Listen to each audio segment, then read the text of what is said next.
Welcome back. HERBERT PA reveals details of his last hours with the ill-fated flight.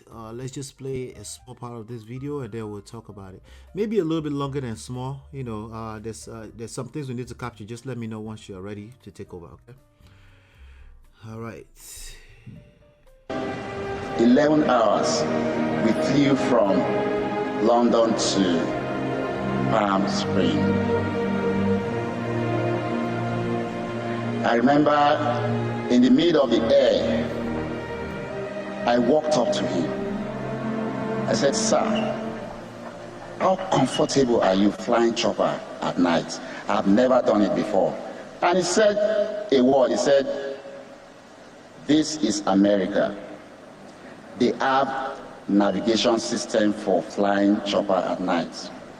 And I went back to my seat. And we landed. Everybody was filled with joy that we're finally almost there. Sat, waited to be cleared by immigration, and we came out. So coming out, we had two vans waiting. One was to take us to go board the chopper. The other was to take our luggage because they cannot go on the chopper. Throughout my year of working with him, I've always told myself that flying that way is not a luxury for me. I am on duty. And as they were loading the luggages, and this thought started playing in my mind that, okay, you will fly chopper, 1 hour you're there. The next 3.5 hours, the luggages are not going to come.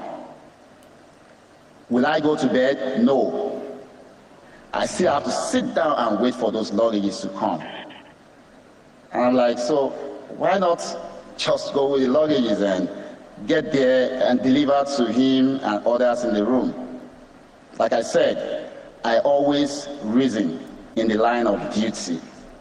And I walked up to him. I said, "Sir, I think it's safer and will be secure for me to just ride and bring the luggage to you." It's a brilliant idea.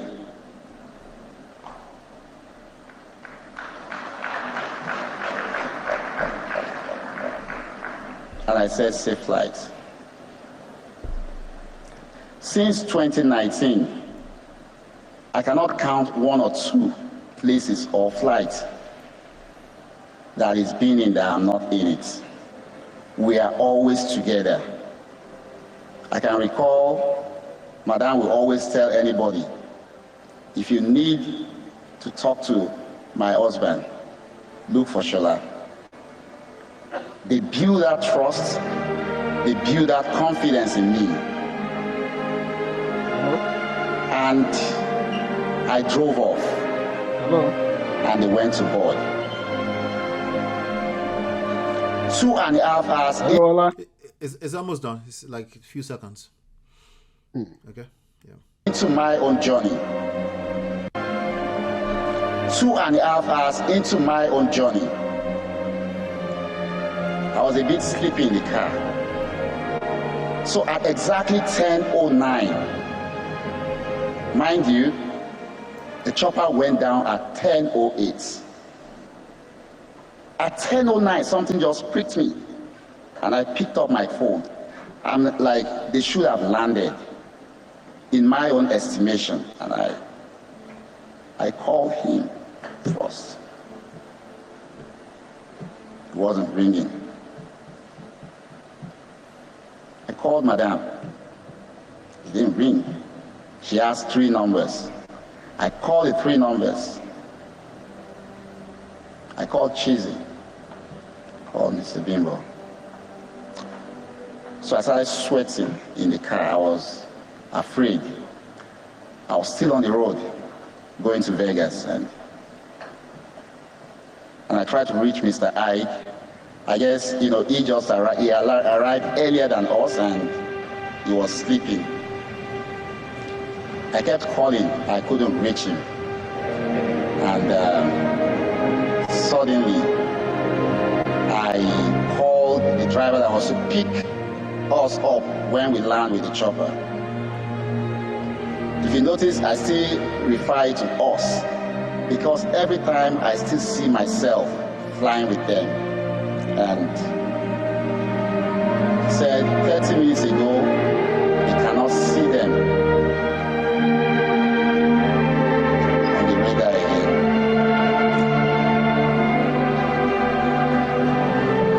Right. All right.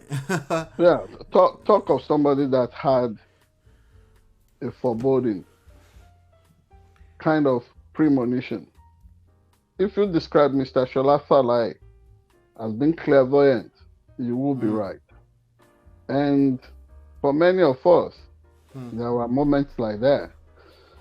I remember the situation in which I was involved that got me seriously hurt, left me with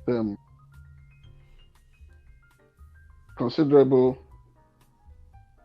tangible vision loss.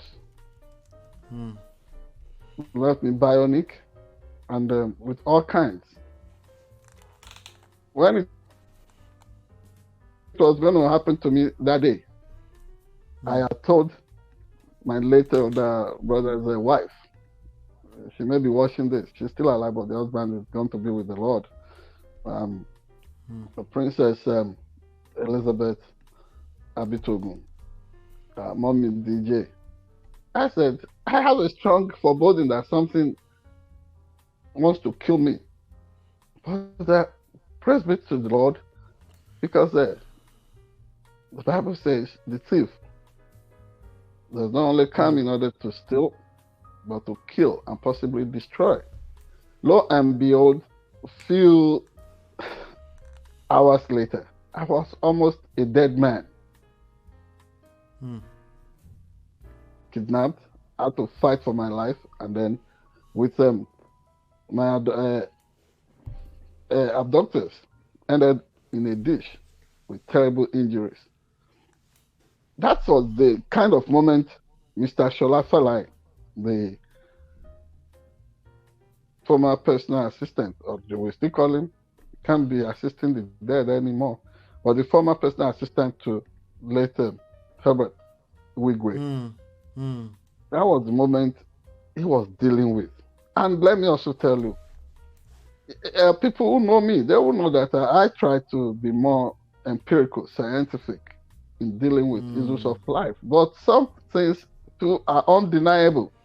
Yeah. And I don't want us going into paranormal or psychic stuff here. But has there not been that moment when sometimes things happen for no just reason? Something pricks you, something nudges you, and then it's almost connecting with the exact time or the second when some momentous stuff had happened somewhere that you cannot put a handle on. I was sleeping in my university room reading a book on KGB, 1991, and then I saw something moved, like maybe apparition. Snow White, the back of my window. 2 minutes later, if somebody like Nireti Afolabi and former Mrs. Esther Obani, Miss Esther Obani, my university contemporaries who had come with Ife Jobi and Seyi Abitogun to inform me that my mom had died at home. If they're watching this, they can confirm this live. I was actually, because that thing moved the first time, I ignored it. The second time it moved, then I ran out of my hostel room. Right at the staircase at Similolua university student hostel in Ado-Ekiti, I met people who had come to inform me that, but they played that card. They didn't tell me what had happened at home, but they just said they needed me back home. Can you connect between that and something happening at about 10:08, and then the phone of Mr. Shola Falai, a nudge, and then he picked this phone 10:09. Did you see that? Yeah. There are things, 1009. but I'm not crazy like people who spend their entire life chasing after the Mm-hmm. hoax of UFOs in America, defrauding the American public taxpayer with Mm-hmm. something that leads to nowhere. It's a big deal. That you talk about it, you talk against it um, with It's people who are entrenched with that kind just of situation in America. as a They quick may come after you. quick correction, it's Shola Faleye. Okay, Mr. Shola Faleye, yes. Yep. So, all these situations, that is the name of later WIGWE's personal assistant. All Right. these situations, they nudge you into, and then we must give kudos to Shola Faleye for him to have been able to. He was closely involved in all this. Do you know that toll? I mean, Directly. One yes, of the the few toll of, flies that is not inside. Ever. you know, the mental and medical toll on Mm-hmm. him personally, and yet he I was still know. able to come back to put in place alongside the officials of Mm-hmm. Access Bank a Access befitting Bank. farewell stuff for It must be the tough. Wigways. And he was Yeah. in charge of. He was the owner of the choir that was on stage throughout Oh that really? event. Oh He wow. composed most of the songs that were in public display there. Wow, wow, So wow. this is the enormity, the weight Hmm. that this man has on his soul. Hmm. What can we say at this point? Yes, even look at the breakdown, the theory contributions, eulogy The from eulogy. the former emir of Kano. Mm-hmm. I mean, that was moving. Royal Yeah. fathers don't, you don't see them crying like that, but this man wept. Mm-hmm.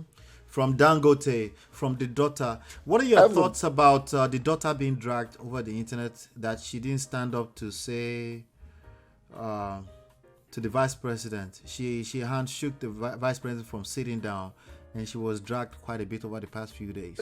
whoever is going to drag her like that should first lose his or her mother. I mean, she first lose his or her mother, father, and a sibling on the same day. You do not know.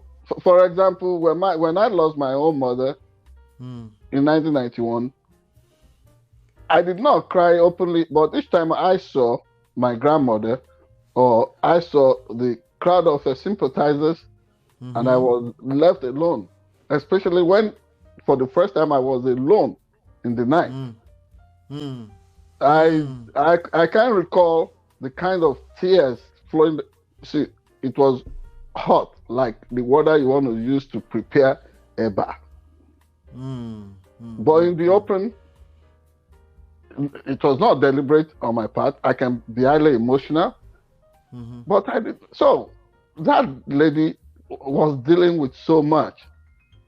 Whoever is doing this on the internet is just being ungodly and They should be insensitive. ashamed of themselves. How about They that? ought to. They ought to. Yeah, yeah, yeah. All right, let's leave this story here. Let's move on to some other things. Condolences to the family of WIGWE. It's tough. I don't even know what to say after that. That must be tough. Watching it like that was heavy, But yeah, we'll be back in about 20 seconds. Let us know your thoughts. Hit the like button, share, subscribe, turn up your notifications so you're notified when we go live. We'll be back in 20 seconds.